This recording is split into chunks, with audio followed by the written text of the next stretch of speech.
മനുഷ്യ ശരീരത്തിൽ, അന്യരുടെ ശരീരത്തിൽ, അവനവന്റെ കാര്യമല്ല പറഞ്ഞു, നമുക്ക് ഏറ്റവും പേടിയുള്ള അവയവം ഏതാണ് എന്ന് ഞാൻ സ്വയം ചോദിക്കുകയാണ്. ഞാൻ സംസാരിക്കുമ്പോൾ എൻ്റെ മുമ്പിൽ ഒരാളുണ്ട്, ഇത് സംസാരിക്കുമ്പോൾ ക്യാമറാമാൻ ഉണ്ട്. അയാൾ ചിലപ്പോൾ ക്ഷോഭിക്കുകയോ സങ്കടപ്പെടുകയോ എന്തും ചെയ്യാം.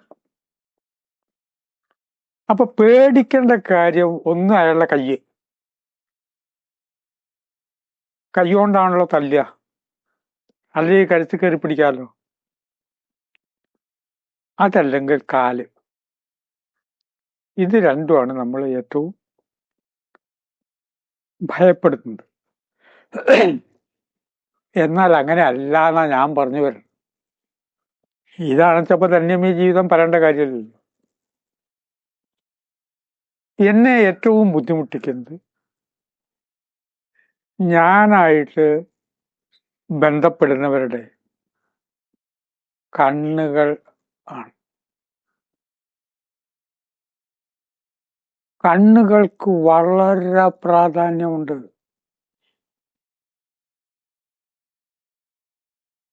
വൈകുന്നേരം നടക്കുമ്പോ ബൈക്കിൽ വീഴുന്നു. ചിലവർ ബൈക്ക് നിർത്തിയിട്ട് കുശലം ചോദിക്കും. ഞാൻ നടന്നു പോകുന്ന സമയത്ത് കുശലം ചോദിച്ച വ്യക്തിയെ എങ്ങനെ മനസ്സിലാവും? ഹെൽമെറ്റ് വെച്ചാൽ. ഹെൽമെറ്റ് വെച്ച ആളെ പെട്ടെന്ന് മനസ്സിലാവുകയില്ല. അതുകൊണ്ടാണല്ലോ പല സുഹൃത്തുക്കളും മദ്യഷാപ്പിൽ കുഴി നിൽക്കുമ്പോൾ ഹെൽമെറ്റ് വെക്കും. വാഹനം ഓടിക്കുമ്പോൾ വെച്ചില്ലെങ്കിലും ആളുകൾക്ക് തിരിച്ചറിയില്ല. ഒരു 4 തവണ സാറ് വിളി കഴിഞ്ഞു ഹെൽമെറ്റ് വാക്കി. അപ്പോൾ മുഖത്ത് ചെറുപ്പക്കാർക്ക് നല്ലൊരു ശതമാനം താടിയാണല്ലോ. കണ്ണിന്റെ ആ ഗ്ലാൻസ് കണ്ടതും താനായിരുന്നു.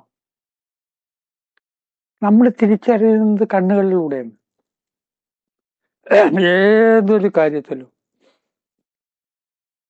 ഇടയ്ക്ക് മഞ്ഞുകാലത്ത് ചെവി മൂടി കെട്ടിയിട്ടും തൊപ്പി വെച്ചൊക്കെ നടക്കും, ആരും മനസ്സിലാക്കാതിരിക്കാൻ.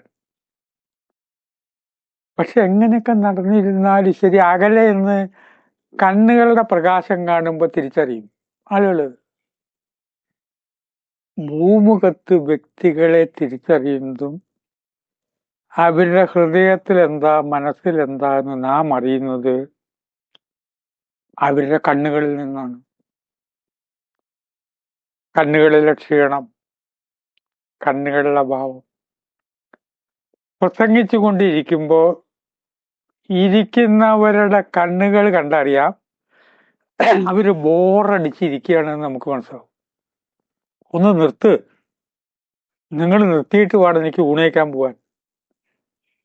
അല്ലെങ്കിൽ നിങ്ങൾ നിർത്തിയാൽ മറ്റാൾ പ്രസംഗം നടക്കും, അത് കേൾക്കാനാ വന്നിരിക്കണം. വേദിയിൽ 5 ആളുണ്ടാവും.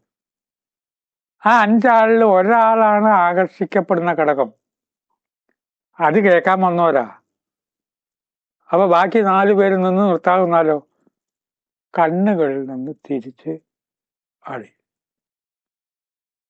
കുറെ കൊല്ലങ്ങൾക്ക് മുമ്പേ തമിഴ്നാട്ടില് തീവണ്ടിയിൽ യാത്ര ചെയ്യണു.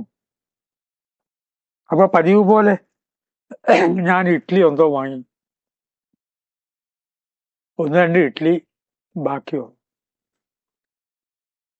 അപ്പൊ താഴെ നിന്നിട്ടൊരു പയ്യൻ, കണ്ടാൽ തന്നെ അവൻ ആഹാരം കഴിച്ചിട്ട് കുറച്ചു ദിവസമായിരിക്കണം,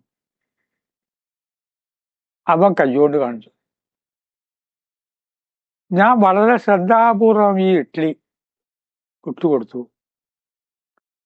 അവന്റെ കൈ തട്ടി അത് അങ്ങനെ അഴുക്ക് ചാലിക്കട പോയി.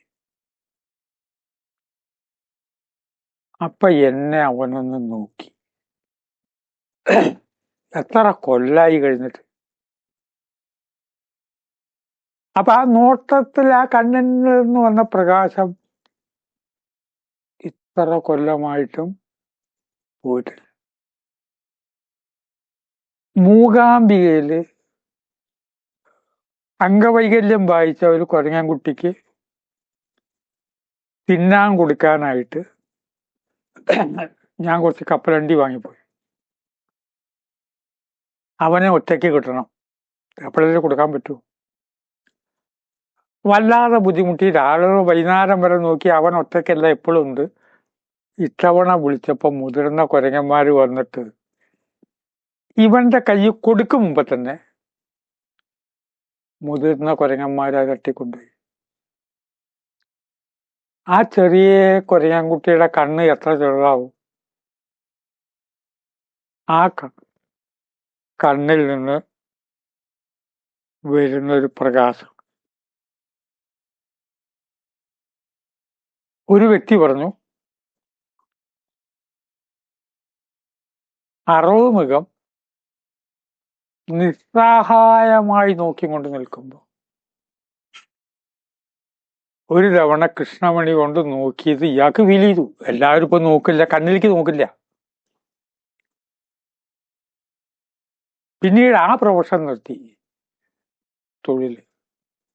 ആ ജീവിക്ക് ആരോടും പറയാനില്ല, നോക്കാമില്ല, നിസ്സഹായാവസ്ഥയുടെ മാക്സിമം. ഇക്കാരണം കൊണ്ട് തന്നെയാണല്ലോ കൈക്കൂലി ആവശ്യപ്പെടുന്ന, കൈക്കൂലി കിട്ടിയാലേ ചെയ്യുള്ളൂ എന്ന് നേരത്തെയുള്ള ഉദ്യോഗസ്ഥന്മാര് നമ്മുടെ കണ്ണുകളിലേക്ക് നോക്കുകയില്ല, കുശലം ചോദിക്കില്ല. നമ്മളെന്താ കുശലം ചോദിക്കുക? സാറിന്റെ പേരെന്താ, എവിടെയാ താമസം? ഇതല്ലേ. ഇതിപ്പോ പറയാൻ താല്പര്യമില്ല. എന്റെ പേരും താമസ സ്ഥലമൊന്നും നിങ്ങൾ അറിയണ്ട, കാരണം കാശ് കിട്ടിയാലേ കാര്യം നടക്കുള്ളൂ. എല്ലാ ജീവജാലങ്ങളുടെ കണ്ണുകളും, അതിൽ നമുക്ക് സഹതാപം ഉണ്ടാക്കുന്ന ജീവികൾ ഉണ്ട്. അലഞ്ഞു തിരിഞ്ഞ് നടക്കുന്ന നായകളുടെ കണ്ണിലേക്ക് നോക്കൂ. എനിക്ക് വിശക്കുന്നുണ്ട്, എന്തെങ്കിലും തരാൻ ഉണ്ടോ നിങ്ങളുടെ കയ്യിൽ?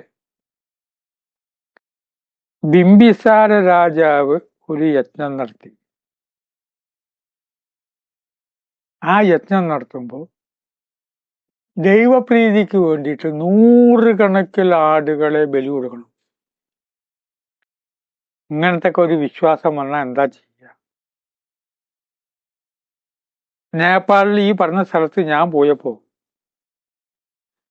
അവിടുത്തെ ക്ഷേത്രത്തിലേക്ക് പോകാൻ തുടങ്ങിയപ്പോൾ ഒരാൾ പറഞ്ഞു, PR ഇപ്പം അങ്ങോട്ട് പോണ്ടാന്ന്. ഒരാടിനെ ഇപ്പൊ ബലി കൊടുത്തിട്ടുണ്ട്. ഈശ്വരപ്രീതിക്ക് വേണ്ടി ആടിനെ ബലി കൊടുക്കുക എന്നുള്ള വിശ്വാസം വന്നാൽ എന്ത് ചെയ്യും? കുറെ ആടുകളെയും കൊണ്ട് ഒരാൾ പോണു. ശ്രീബുദ്ധൻ ആ കാഴ്ച കണ്ടു. എവിടേക്കാ പോണെന്ന് തുളിക്കുന്ന ആളോട് ചോദിച്ചു. ബിംബിസാര രാജാവിന്റെ യജ്ഞസ്ഥലത്തേക്ക് കൊണ്ടുപോവുക. ഒരു ആട്ടുംകുട്ടിക്ക് നടക്കാൻ വയ്യ, അത് വികലാംഗനാണ്. ബുദ്ധൻ ഈ ആട്ടുംകുട്ടിയെ കയ്യിലെടുത്തിട്ട് നടന്നു രാജാവിന്റെ അടുത്തെത്തി. രാജാവേ, ഈ ആട്ടുംകുട്ടിയുടെ കണ്ണുകളിലേക്ക് നോക്കൂ. ആട്ടുംകുട്ടികളുടെ കണ്ണിലേക്ക് നോക്കണം. മുയലിന്റെ നേത്രങ്ങൾ നോക്കൂ. നമ്മളൊക്കെ നോക്കുമ്പോഴുള്ള അനുഭവമുണ്ട്. ആ കണ്ണുകൾ നമുക്ക് മഹാമൗനത്തെ കുറിച്ച് പറഞ്ഞു തരുന്നു. നമ്മൾ മഹാമൗനത്തിന്റെ ഒരു ഭാഗമാണ്. വേറൊരാളുടെ കണ്ണ് കണ്ടാൽ നമ്മൾ കുറ്റകൃത്യം ചെയ്യില്ല, അവരെ വേദനിപ്പിക്കില്ല. ഇതിന്റെ കഴുത്ത് മുറിച്ചാൽ ഏത് ദൈവമാണ് പ്രീതിപ്പെടുത്തുക എന്ന് ചോദിച്ചു. ആ ബിംബിസാര രാജാവ് ആട്ടുംകുട്ടിയുടെ കണ്ണുകളിലേക്ക് നോക്കി. തുടർന്ന് ശ്രീബുദ്ധന്റെ നേത്രങ്ങളിലേക്ക് നോക്കി. കണ്ണുകൾ എന്ന് പറഞ്ഞാൽ യൂണിവേഴ്സലാണ്, മഹാമൗനമാണ്. അന്യന്റെ നേത്രങ്ങൾ കണ്ടാൽ നമ്മൾ ഒരു കുറ്റകൃത്യം ചെയ്യില്ല. നമ്മള് അനാവശ്യം പറയാൻ തോന്നില്ല. നിസ്സഹായരായ വ്യക്തികൾ ഉണ്ടാവും നമ്മുടെ മുമ്പിൽ, വേറെ നിവൃത്തിയില്ല അവർക്ക്, എന്ത് പറഞ്ഞാലും കേൾക്കേണ്ടി വരും. അധ്യാപകർ തീരെ ചെറിയ കുട്ടികളുടെ കണ്ണുകളിലേക്കൊന്ന് നോക്കുന്നത് നല്ലതാണ്. കാരുണ്യം എന്ന ഗുണം നമുക്കുണ്ടാകാൻ കണ്ണുകളിലേക്ക് നോക്കും. കണ്ണുകളിലേക്ക് തുറച്ചു നോക്കരുത് എന്ന് പഠിപ്പിക്കുന്ന പുസ്തകങ്ങൾ ഞാൻ വായിച്ചിട്ടുണ്ട്. അത് വിദേശ സംസ്കാരമാണ്, അത് സൈക്കോളജിക്ക് പഠിക്കാനുണ്ട്. വിദേശ സംസ്കാരവും അവിടുത്തെ രീതി അനുസരിച്ച് സൈക്കാട്രിസ്റ്റ് പഠിച്ചാൽ അത് ഇവിടെ അഡോപ്റ്റ് ചെയ്യുമ്പോൾ നമ്മുടെ രീതി അതല്ല. നേത്രങ്ങൾ എന്നുള്ളത് വളരെ പ്രധാനപ്പെട്ട ഒരു കാര്യമാണ്. നമ്മുടെ ഹൃദയത്തിന്റെ വാതായനങ്ങൾ എന്ന് പറഞ്ഞ നേത്രങ്ങളാണെന്ന് അല്ലേ എന്ന് ചിന്തിച്ച് വാക്കുകൾ സംഭരിക്കുന്നു. നമസ്കാരം.